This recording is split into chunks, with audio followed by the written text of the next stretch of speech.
चलो तो हम लोग ट्रायो शुगर का जो डायग्राम बना रहे थे ये था ना। तो हम लोगों ने क्या बोला था कि शुगर जो है वो या तो polyhydroxy means more than one OH group, या तो एल्डिहाइड होगा या फिर कीटोन होगा। तो चलो अब इनका नाम लिखते हैं। तो इसका नाम होता है ग्लिसरल्डिहाइड। इसका नाम क्या होगा? ग्लिसरल्डिहाइड। अब आप लोग जानते हो 3 कार्बन का कीटोन क्या होता है? ये शायद आपको 3 कार्बन दिखाई दे रहा है और बीच में कीटोन, तो इसको आप लोग क्या बोलते हो? एसीटोन। और इस एसीटोन के अंदर OH ग्रुप कितने? 2 OH ग्रुप है। सो दैट्स व्हाई क्या मैं इसको डाईहाइड्रोक्सी एसीटोन बोल सकती हूँ। और इन दोनों का फॉर्मूला क्या होगा? C3H6O3 होगा। इसका मतलब एक में एल्डिहाइड ग्रुप है और एक में कीटोन। सो इसका मतलब इसको शॉर्ट में हम लोग लिखते हैं गाल।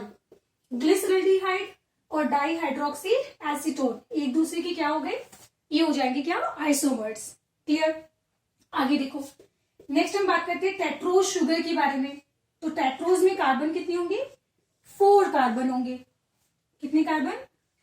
यहाँ पे टेट्रोज शुगर में 4 कार्बन होंगे।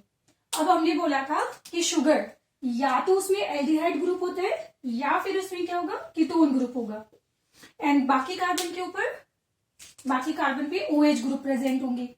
तो बाकी सारे कार्बन पे यहाँ पे OH, यहाँ पे OH, यहाँ पे OH, यहाँ पे भी OH आ जाएगा, यहाँ पे OH, यहाँ पे भी क्या होगा? OH। बाकी हाइड्रोजन से इसकी वैलेंसी कंप्लीट कर लीजिए। तो यहाँ पे H, ये हो जाएगा H, ये हो जाएगा CH2, CH2, CH2, CH। तो ये नाम होता है किसका? ये नाम है इरिथ्रोज शुगर का, इरिथ्रोज। और ये नाम होता है किसका? इरिथ्रुलोज। अब मैं आपको यहाँ पे एक ट्रिक बताती हूँ। अगर शुगर के अंदर कीटोन ग्रुप है तो उसके सफिक्स में लिखा आता है हमेशा उलोज, और अगर सिंपली ओज लिखा आता है तो मतलब उसमें क्या होगा? उसमें होता है क्या? Aldehyde group. तो ये ट्रिक हो जाएगा इसका। ठीक है, कोई बात नहीं, आगे चलते हैं। नेक्स्ट हम बात करते हैं यहाँ पे पेंटोज शुगर के बारे में। अच्छा, यहाँ मैं फॉर्मूला लिख रही थी, तो ये C4 होगा, H8 होगा, O4 होगा। इसका मतलब ये भी एक दूसरे के क्या हो गए? एल्डिहाइड और कीटोन है ना, तो ये भी एक दूसरे के क्या होंगे? फंक्शनल आइसोमर्स हो जाएंगे। पेंटोज शुगर तो कितने कार्बन होंगे? 1 2 3 4 5, 1 2 3 4 5 कार्बन। अब हम लोगों ने बोला था कि इसके अंदर फंक्शनल ग्रुप या तो एल्डिहाइड होगा या फिर इसके अंदर क्या होगा? कीटोन होगा। एंड बाकी सारे कार्बन पे क्या लिखना है आपको? OH। तो देखिए OH, OH, OH, OH। तो ये क्या हो जाएगा? पॉलीहाइड्रोक्सी एल्डिहाइड और क्या होगा? कीटोन। बाकी वैलेंसी कंप्लीट करनी है, तो यहाँ पे CH, CH, CH और ये हो जाएगा CH2। यहाँ पे हो जाएगा CH2, CH, CH और ये हो जाएगा CH2। तो इन दोनों का फॉर्मूला क्या होगा? C5H10O5। राइट? तो इसका मतलब ये दोनों शुगर भी एक दूसरे की क्या हो गई? आइसोमर्स हो जाएगी। तो ध्यान रखिएगा, ये कौन सी आइसोमर्स है? फंक्शनल ग्रुप है ना, तो फंक्शनल आइसोमर्स हो जाएंगे। और इसका नाम होता है यहाँ पे राइबोज शुगर। कौन सी? राइबोज। और राइबोज के अंदर जब मैं कीटोन ग्रुप लगाती हूँ तो इसके लिए सफिक्स क्या बन जाएगा?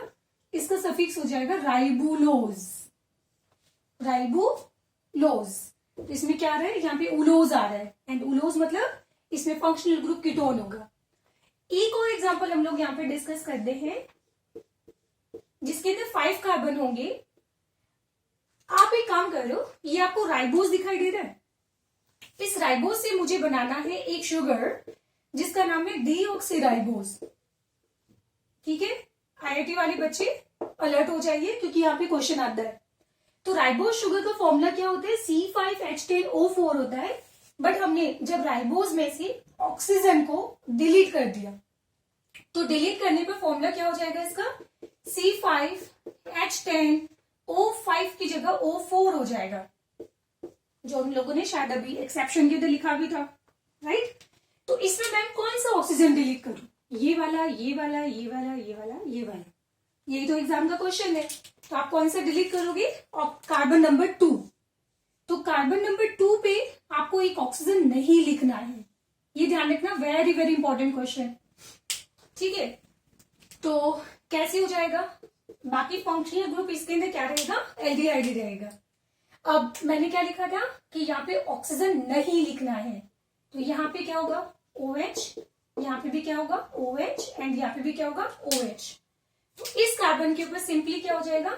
ये हो जाएगा CH2, एंड ये हो जाएगा CH और ये हो जाएगा CH2। तो ये डायग्राम किसका हो गया? ये डायग्राम आप याद रखना किसका? डीऑक्सीराइबोज।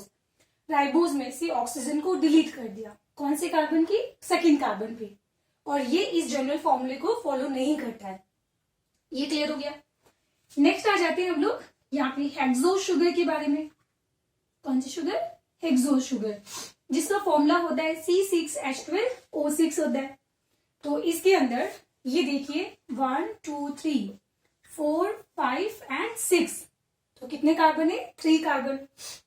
एक और लिखते हैं 1 2 3 4 5 एंड 6। 1 2 3 4 5 एंड क्या हो गया? 6। अब इसके अंदर फंक्शनल ग्रुप क्या होगा? इसमें फंक्शनल ग्रुप या तो एल्डिहाइड होगा, या फिर इसमें एल्डिहाइड होगा, और या फिर इसमें फंक्शनल ग्रुप क्या होगा? कीटोन होगा। जैसे मैं इसकी बात कर रही हूँ, तो ये डायग्राम पता है मैं किसका बनाने जा रही हूँ? ये डायग्राम में बनाने जा रही हूँ ग्लूकोज का, और ये डायग्राम में बनाने जा रही हूँ फ्रक्टोज का। जब हम लोग फ्रूट्स खाते हैं ना, तो फ्रूट्स के अंदर जो सबसे स्वीटेस्ट शुगर होती है, क्योंकि फ्रूट हमें बहुत मीठे लगते हैं, तो F से फ्रक्टोज, और ये क्या हो जाएगा? Fruit sugar. ध्यान रखनी है। तो इसके अंदर हालांकि इसके नाम के पीछे उलोज कीटोन ग्रुप है, बट कीटोन ग्रुप होने के बावजूद भी इसमें उलोज नहीं आएगा। तो ये एक्सेप्शन बस आप याद रख लेना। ठीक है, इसमें होता तो कीटोन है, बट इसमें क्या उलोज सफिक्स नहीं आता है यहाँ पे, है ना। हालांकि ये तो ग्लूकोज हो गया, और ग्लूकोज का ये उलोज हो गया, ग्लूकोलोज। तो फ्रक्टोज क्या हो जाएगा? ग्लूकोलोज। एंड बाकी कार्बन पे क्या करना है? बाकी कार्बन पे सिंपली आपको OH ऐड करते जाना है। तो ये OH OH OH और ये OH, यहाँ पे भी क्या होगा? OH OH। ठीक है, और वैलेंसी कंप्लीट कर दीजिए। तो ये क्या हो जाएगा? CH CH CH CH, और लास्ट कार्बन पे CH2। यहाँ पे CH2 CH CH CH, and ये हो जाएगा क्या? CH2। तो अगर तुमसे मेन एग्जाम के अंदर क्वेश्चन पूछा जाए कि ग्लूकोज और फ्रक्टोज एक दूसरे के क्या होते हैं, तो आप लोग बोलोगे क्या? फंक्शनल आइसोमर्स होते हैं। और ध्यान रखिएगा, बोर्ड एग्जाम के अंदर फ्रक्टोज का ग्लूकोज का स्ट्रक्चर बनाने के लिए आता है। ये तो मैम हमें समझ आ गया, पर गैलेक्टोज का डायग्राम क्या होगा? आपको कुछ नहीं करना है। एक यहाँ पे मुझे चीज और बतानी थी जो मैं भूल गई बताना, हालांकि मुझे लास्ट में ही बताना था। आप इन शुगर के अंदर सब में देखो OH किस तरफ है? एक ही तरफ है ना, ये देखो सारे एक तरफ। तो उसकी वजह से इसमें थोड़ा क्रिएट होता है स्टेरिक हिंड्रेंस, और स्टेरिक हिंड्रेंस की वजह से हमेशा कार्बन नंबर 3 का जो OH होता है, कौन सा? कार्बन नंबर 3 का OH, वो आपको ऑपोजिट डायरेक्शन में मिलेगा। तो ये OH इस तरफ नहीं मिलेगा, ये किधर मिलेगा? इधर। कार्बन नंबर 3 का OH किधर मिलेगा आपको? ये OH आपको इधर मिलेगा। कार्बन नंबर 3 का OH किधर मिलेगा? ये आपको OH इधर मिलेगा। कार्बन नंबर 3 का OH ऑपोजिट डायरेक्शन में मिलेगा। कार्बन नंबर 3 का OH ऑपोजिट डायरेक्शन में मिलेगा। कार्बन नंबर 3 का OH ऑपोजिट डायरेक्शन में मिलेगा। कार्बन नंबर 3 का OH ऑपोजिट डायरेक्शन में मिलेगा। यहाँ पे नहीं है, क्योंकि इसको इधर लिखो, बात तो एक ही है, क्योंकि ये इसका लास्ट कार्बन है। तो ये क्लियर हो गया आपको। अब होता क्या है कि इसमें अगर आपको ग्लूकोज से गैलेक्टोज बनाना हो, तो अब कार्बन नंबर 3 तो ऑपोजिट होता ही है, आप इसमें कार्बन नंबर 4 को भी ऑपोजिट कर दीजिए। क्या करेंगे? कार्बन नंबर 4 को भी हम लोग ऑपोजिट कर देते हैं। कैसे? ये OH, कार्बन नंबर 3 का OH तो इधर होता ही है, बट इस बार हम कार्बन नंबर 4 का OH भी इधर कर देंगे। समझ आ गया? तो ये डायग्राम क्या है? ग्लूकोज का। तो ग्लूकोज के अंदर हम बोलेंगे कि 4th कार्बन को ऑपोजिट करने पर ये बन जाता है क्या? गैलेक्टोज। बाकी वैलेंसी कंप्लीट कर दीजिए। तो यहाँ पे CH CH CH और ये हो जाएगा क्या, CH2। तो क्या इसको हम लोग क्या इनको गैलेक्टोज और ग्लूकोज को हम दोनों को आइसोमर बोल सकते हैं क्या? जी हाँ। तो इस तरह के आइसोमर्स को हम लोग क्या बोलते हैं, एपीमर। तो ध्यान रखना, ग्लूकोज का एक एपीमर होता है, कौन सा, जो कार्बन नंबर 4 का एपीमर होता है उसको बोलते हैं गैलेक्टोज। एंड एपीमर का मतलब होता है कार्बन नंबर 4 पे H और OH का पोजीशन हमने चेंज कर दिया है। ये वाला फंक्शनल आइसोमर्स है। तो ये एपीमराइजेशन क्या होता है, ये एपीमर एक आइसोमर का आइसोमराइजेशन का एक टाइप है। ये समझ आ गया? तो इस तरीके से हम लोगों ने ये सारे रिंग स्ट्रक्चर लीनियर स्ट्रक्चर हमने सब कंप्लीट कर लिए। अब होता क्या है कि अगर हम बात करें रिंग स्ट्रक्चर के बारे में, तो जब हम शुगर को पानी में डालते हैं तो पानी के अंदर ये वाला जो फंक्शनल ग्रुप होता है, वाटर इसको क्या करेगा, मीडियम प्रोवाइड करता है। तो आराम से अब ये फंक्शनल ग्रुप जो होता है वो किसी भी मॉलिक्यूल के ऊपर टारगेट कर सकता है। तो टारगेट कैसे करेगा, हमेशा ध्यान रखना कि जो फंक्शनल ग्रुप होता है वो हमेशा सेकेंड लास्ट कार्बन पे टारगेट करेगा। ये इसके ऊपर टारगेट करेगा, सेकेंड लास्ट कार्बन पे। इसका functional group second last carbon पे टारगेट करेगा, इसका functional group second last carbon पे टारगेट करेगा। इसका नहीं होता रिंग स्ट्रक्चर, वो स्टेबल ही नहीं बनता है। इसका functional group second last carbon, इसका functional group second last carbon पे नहीं बनेगा, क्योंकि इससे रिंग छोटी बनती है, वो स्टेबल नहीं होती है। Second functional group second last carbon पे बनता है, मतलब अटैक करेगा। तो अगर तुम एक चीज सोचो, ये मैं रफ कर रही हूं, आप लोग डायग्राम में मत करना ऐसा। तो अगर मान लो कि ये इसके ऊपर अटैक करता है, ठीक है, तो अब रिंग के अंदर कार्बन कितने होंगे, तो रिंग के अंदर 1 2 3 4 कार्बन रिंग के अंदर होंगे, और जो सबसे बाहर रहेगा वो कौन सा वाला है, वो लास्ट कार्बन होगा। याद रखना, अगर ये वाला सेकेंड लास्ट कार्बन पे अटैक करता है तो रिंग के अंदर कितने कार्बन रहेंगे, first second third and fourth carbon ring के अंदर रहेगा, और फिफ्थ लास्ट कार्बन जो है वो रिंग से बाहर रहेगा।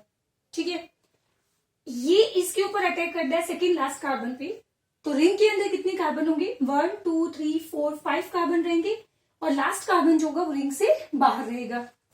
ये वाला अगर सेकेंड लास्ट कार्बन पे अटैक करता है तो रिंग के अंदर कितने कार्बन होंगे, 1 2 3 4 5 कार्बन रहेंगे, बट लास्ट कार्बन रिंग से बाहर रहेगा। ये वाला फंक्शनल ग्रुप अगर सेकेंड लास्ट कार्बन पे अटैक करता है तो रिंग के अंदर 1 2 3 4 कार्बन रहेंगे, और फर्स्ट और लास्ट कार्बन रिंग से बाहर रहेगा। पॉइंट समझ आया? तो ये ग्रीन वाली एरो आप डायग्राम के अंदर मत लिखना, ये मैंने समझाने का तरीका था। अब इसके बाद हम लोग बनाएंगे डायग्राम इसका रिंग स्ट्रक्चर, जो बहुत ज्यादा सिंपल है, वैसे भी इसमें कुछ था नहीं। ठीक है, चलो तो इसको नोट डाउन कर लीजिए आप लोग।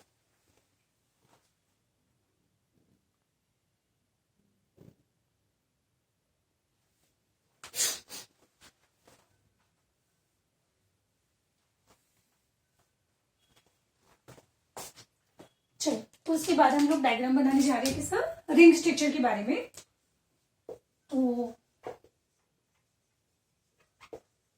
ये आज का लास्ट टॉपिक है, बट क्लास 11th के लिए मैं एक 15 मिनट का लेक्चर और सेंड करूंगी, जिसमें हम लोग नेक्स्ट एनिमल किंगडम का फाइलम डिस्कस करेंगे, तीनों फोरा के बारे में। छोटा सा फाइलम है, हार्डली 15 मिनट से पहले ही खत्म हो जाएगा। ठीक है, तो आ जाओ नेक्स्ट रिंग स्ट्रक्चर के बारे में। तो रिंग कैसे बनाएंगे, तो यहाँ पे सिर्फ हम लोग रिंग बनाएंगे, एक तो पेंटोज शुगर का, और एक हम लोग रिंग बनाएंगे किसका, हेक्सोज शुगर का। बस 2 ही बनाने वाले। और जी हाँ बेटा, ये क्लास 11th के लिए भी इंपॉर्टेंट है, पढ़ना है आपको। तो पेंटोज शुगर में मैंने आपको बोला था कि अगर ये कार्बन नंबर कौन सा है, 1, ये कहां पे अटैक करेगा, सेकेंड लास्ट कार्बन पे। तो पेंटोज शुगर में सेकेंड लास्ट कार्बन कौन सा था, 4th carbon, and 5th carbon कहां से रहेगा, रिंग के बाहर रहेगा। और इस तरीके से ये डायग्राम बन गया। तो इसके अंदर ये कौन सा कार्बन होगा, 2, एंड ये कार्बन कौन सा होगा, 3। तो आपको ऐसा कुछ डायग्राम दिखाई देगा किसका, पेंटोज शुगर का। हेक्सोज शुगर पे आ जाइए, तो इसके अंदर ये कार्बन नंबर कौन सा है, 1, जो अटैक कर रहा था सेकेंड लास्ट कार्बन पे। तो हेक्सोज शुगर में सेकेंड लास्ट कार्बन कौन सा होता है, 5th। तो 6th कार्बन जो होगा, ध्यान रखना जो लास्ट कार्बन जो होता है वो रिंग से बाहर रहता है। अब ये कार्बन नंबर 1 है, तो यहाँ पे ये क्या हो जाएगा, कार्बन नंबर 2, ये हो जाएगा यहाँ पे कार्बन नंबर 3, ये हो जाएगा कार्बन नंबर 4 एंड ये हो जाएगा कार्बन नंबर 5 और 6। तो हेक्सो शुगर का डायग्राम कुछ ऐसा बनेगा, पेंटो शुगर का डायग्राम कुछ इस तरीके से बनने वाला है। तो अगर मैं सिर्फ इस रिंग की बात करूं तो इस रिंग के अंदर देखना ये आपको कंडीशन कुछ ऐसी मिल रही है और इसमें रिंग की बात करूं तो ये रिंग आपको कुछ ऐसे दिखाई दे रही है। अब आ जाइए केमिस्ट्री के अंदर। तो ऑर्गेनिक केमिस्ट्री के अंदर आपने पढ़ा होगा कि ऑक्सीजन से बनने वाला ये जो हेटेरोसाइक्लिक रिंग है ना, इसको हम क्या बोलते हैं, इसको बोलते हैं फ्यूरान रिंग। क्या बोलेंगे इसको, फ्यूरान रिंग। और इसको आप ऐसे याद रखना कि F से 5 होता है और F से 5 कार्बन की शुगर होती है, ठीक है। और ये होता है पाइरान रिंग। ये क्या होगा, पाइरान रिंग। तो आप लोग ये याद रखोगे कि यहाँ पे पेंटो शुगर जो होते हैं वो फ्यूरान रिंग डेरिवेटिव्स होते हैं। ये आपके एनसीईआरटी में लिखा हुआ है क्लास 12th। और ये क्या होते हैं, पाइरान रिंग डेरिवेटिव्स होती है। कौन, हेक्सो शुगर डेरिवेटिव्स होते हैं, ठीक है। चलो नेक्स्ट हम बात करते हैं, अब इसका फिगर डायग्राम बनाते हैं हम लोग, बिल्कुल एकदम साफ सुथरा नीट एंड क्लीन डायग्राम। तो देखो हर एक कॉर्नर जो होता है वो किसको रिप्रेजेंट करता है, तो शायद आपको पता होगा कि ये कॉर्नर किसको रिप्रेजेंट कर रहे हैं, ये कार्बन को रिप्रेजेंट कर रहे हैं। और ये हो जाएगा सबसे लास्ट वाला कार्बन बाहर। तो ये 1 हो गया, 2, 3, 4 एंड 5th कार्बन क्या होगा, रिंग से बाहर होगा। अब आपने क्या देखा है कि यहाँ पे ये वाला जो कार्बन है, ये इसकी वैलेंसी कितनी दिखाई दे रही है आपको, 2 वैलेंसी। तो 2 अभी भी बाकी है, तो उसको हम कैसे फुलफिल करेंगे, उसको फुलफिल करेंगे H और OH से, ठीक है। इस कार्बन की भी 2 वैलेंसी कंप्लीट हो चुकी है, 2 बाकी है, वो हम फुलफिल करेंगे H और OH से। इस कार्बन की भी 2 वैलेंसी कंप्लीट हो चुकी है, 2 बाकी है, फुलफिल करेंगे H और OH से। इस कार्बन की 3 वैलेंसी कंप्लीट ऑलरेडी हो चुकी है, तो एक ही वैलेंसी बची है जिसको हम फुलफिल करेंगे H से। और यहाँ पे क्या आ जाएगा, OH एंड बाकी बचा हुआ कार्बन क्या हो जाएंगे, 2 हाइड्रोजन, बाकी बची हुई वैलेंसी 2 हाइड्रोजन। तो ये जो डायग्राम मैंने बनाया है, दिस इज राइबोस शुगर। ये क्या बनाया मैंने, राइबोस शुगर। अब अगर मुझे बनाना हो डीऑक्सीराइबोस का रिंग स्ट्रक्चर तो बनाना बहुत आसान होगा। कैसे, अभी जस्ट पढ़ा था बेटा हमने कि कार्बन नंबर 2 पे ऑक्सीजन नहीं लिखना है आपको, ठीक है। तो ये डायग्राम कैसे बन जाएगा, ये डायग्राम बन जाएगा यहाँ पे, ये कार्बन नंबर 1 पे क्या होगा, H और OH, यहाँ पे H और यहाँ पे भी H। बस ऑक्सीजन का फर्क होता है, ध्यान रखना, ये बहुत ज्यादा इंपॉर्टेंट क्वेश्चन है। और यहाँ पे H, यहाँ पे OH, यहाँ पे H और यहाँ पे लास्ट कार्बन पे आ जाएगा CH2OH। तो ये डायग्राम हमने किसका बनाया, ये हमने डायग्राम बना दिया डीऑक्सीराइबोस का। अब इसका एक और मैं रिंग आइसोमर आपको बता रही हूं, ठीक है। आपको कार्बन नंबर 1 दिख रहा है, तो कार्बन नंबर 1 पे अगर H ऊपर है और OH नीचे है तो इसको बोला जाएगा अल्फा राइबोस। क्या बोलेंगे, अल्फा राइबोस। समझाती हूँ, इसका मैं एक बीटा फॉर्म बनाने जा रही हूं। कैसे,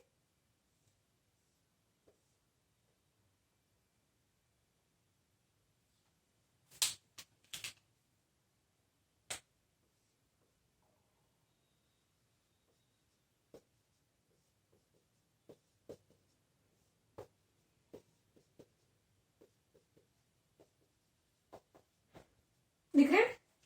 तो मैंने क्या चेंज किया, कार्बन नंबर 1 पे OH को मैंने ऊपर कर दिया, H को नीचे कर दिया। तो ये क्या बन जाएगा, ये बन जाएगा बीटा राइबोस। तो अगेन अल्फा और बीटा राइबोस ये दोनों एक दूसरे के क्या हो गए, आइसोमर हो गए। और ये आइसोमर सिर्फ और सिर्फ आपको कब मिलेंगे, जब ये प्रेजेंट होते हैं रिंग फॉर्म के अंदर। कौन सी फॉर्म में, रिंग फॉर्म के अंदर। तो इस तरीके से हम कार्बन नंबर 1 पे H और OH की पोजीशन चेंज कर दे।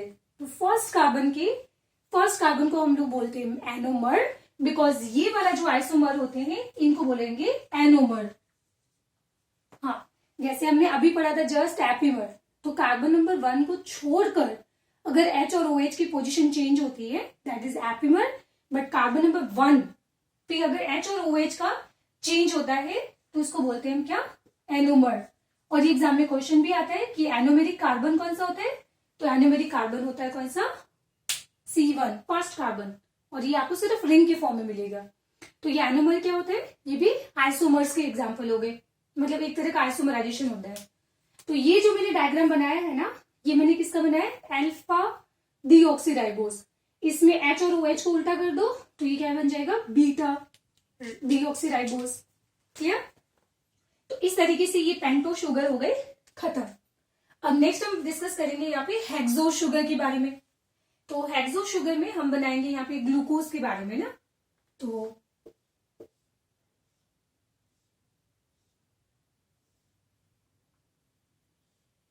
ये हमेशा ध्यान रखना कि रिंग के बाहर जो होता है वो कौन सा होता है, लास्ट कार्बन होता है।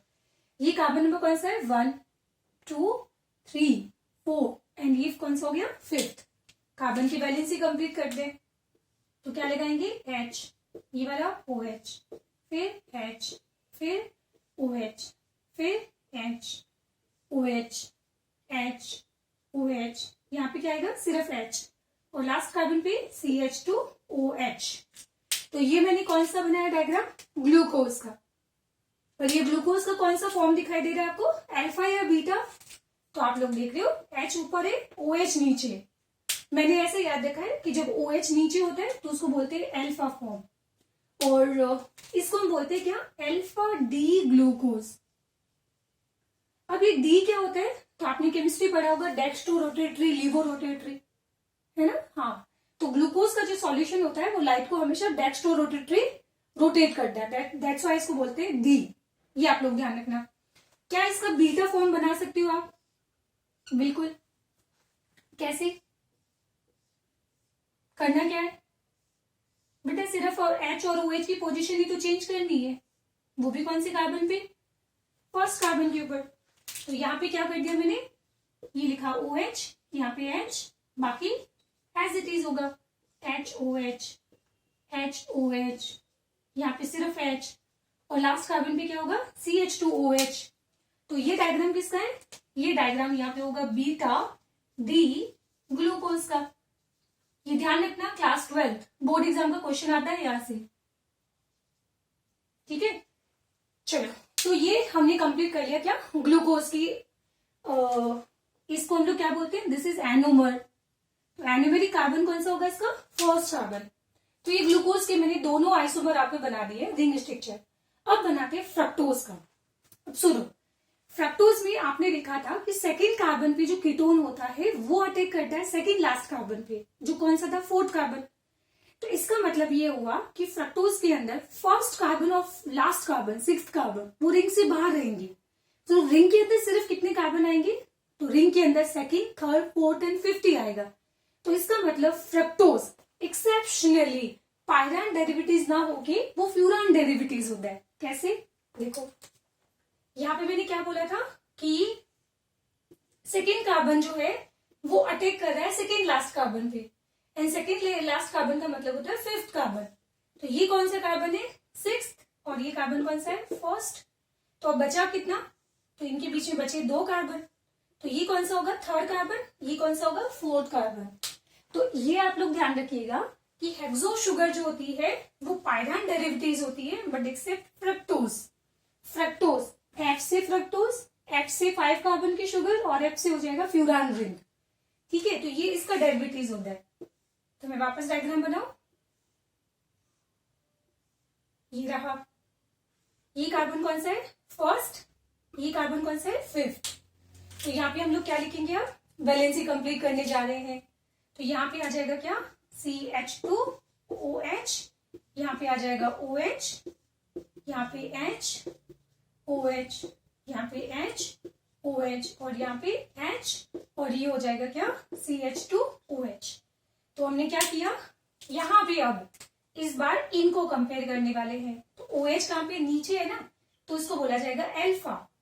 बट फ्रक्टोज का जो शुगर होता है वो एक्चुअली सॉल्यूशन को लीवो रोटेटरी रोटेट करेगा। सो दैट्स व्हाई फ्रक्टोज को हम क्या बोलते हैं, एल फ्रक्टोज बोलते हैं। जैसे आपने कभी ग्लूकोन डी सुना होगा, ठीक है, तो ये फ्रक्टोज क्या होता है, एल होता है। चलो, और इसका ये मैं क्या बना रही हूँ, अब मैं बनाने जा रही हूँ इसका एनोमर। एंड एनोमर मतलब फर्स्ट कार्बन पे हम लोग पोजीशन चेंज करने वाले जस्ट। तो यहाँ पे ये ऑक्सीजन, ये कौन सा कार्बन है, फर्स्ट कार्बन, ये कार्बन भी कौन सा होगा, फर्स्ट कार्बन। पर अब मैं यहाँ पे पोजीशन चेंज कर रही हूँ, क्या कर दिया मैंने, इस तरीके से चेंज करने जा रही हूँ। तो यहाँ पे ये क्या हो जाएगा, यहाँ पे हो जाएगा ये OH, यहाँ पे हो जाएगा ये CH2 OH, यहाँ पे हो जाएगा H OH, यहाँ पे होगा H OH, यहाँ पे H, और लास्ट कार्बन ये क्या होगा, CH2 OH। तो ये जो मैंने फ्रक्टोज का डायग्राम बनाया है, दिस इज बीटा फ्रक्टोज। ये क्या हो जाएगा, बीटा फ्रक्टोज। तो आज की क्लास यहीं से मैं ओवर कर रही हूँ। अब देखो, क्लास 12th का जो ये बायोमोलिक्यूल वाला जो चैप्टर है, उसमें ग्लूकोज की कुछ रिएक्शंस दी हुई है, जिसका वीडियो आप लोग भी वेट करना, मैं आज ही, चलो नेक्स्ट क्लास में पढ़ाऊंगी, डोंट वरी। तो उसका वीडियो मैं आपको थोड़ा अलग से शेयर करूंगी, वो 10 मिनट्स का वीडियो आपको एक अलग मिलेगा, क्लियर। चलो, तो आज हम लोगों ने कंप्लीट कर लिया कौन सा, मोनोसेकेराइड के बारे में। नेक्स्ट क्लास के अंदर हम पढ़ेंगे डाइसेकेराइड और हम पढ़ेंगे पॉलीसेकेराइड, और नेक्स्ट क्लास में कार्बोहाइड्रेट कंप्लीट हो जाएगा, ठीक है।